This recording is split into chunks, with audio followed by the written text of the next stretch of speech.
नमस्कार शेतकरी मित्रांनो, आपलं यूट्यूब चॅनल ॲग्री मास्टरमध्ये मी निखिल देशमुख आपल्या सर्वांचं स्वागत करतो। आणि आजचा खूप महत्त्वाचा विषय, बायोलॉजिकल पद्धतीनं शेतकऱ्यानं बर्ड स्कॅरर म्हणजे पक्ष्यांपासून किंवा पक्ष्यांना शेतीपासून दूर ठेवण्यासाठी काय क्लुप्ती केली आहे त्याचा हा आपला व्हिडिओ खूप महत्त्वाचा आहे।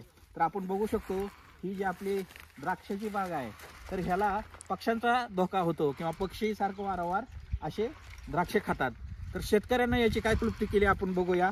तर बर्ड स्कॅरर जो सोलारच्या लाईटवर कशा पद्धतीने कार्य करतो, तर हे आपण हे जुगाड बघणार आहे। तर अतिशय महत्त्वाचं जुगाड असून तर यामध्ये शेतकऱ्यांना काय तंत्रज्ञान वापरले आपण बघू शकता। तर यामध्ये अशा पद्धतीची एक सोलार प्लेट बसवलेली आहे आणि या सोलार प्लेटला हा आवाज करणारं ध्वनी यंत्र बसवलेलं आहे। एक छोटी मोटर इथं बसवलेली आहे आणि अतिशय सुंदर प्रकारे हे कार्य करतं। आता मी याच्यावर हात ठेवल्यामुळं हे सोलार कार्य करत नाही, तर हे आता कसं कार्य करतं आपण बघू शकता।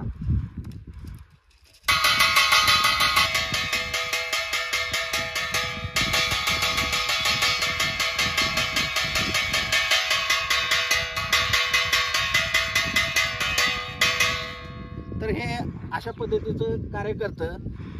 यासाठी कोणत्याही लाईटची किंवा कोणत्याही मोठ्या तंत्रज्ञानाची आवश्यकता नसून अतिशय छोट्या साध्या सोप्या आणि कमी किमतीचं हे जुगाड शेतकऱ्याने केला असून ते आपल्यासाठी नक्कीच फायदेशीर ठरू शकतं। धन्यवाद।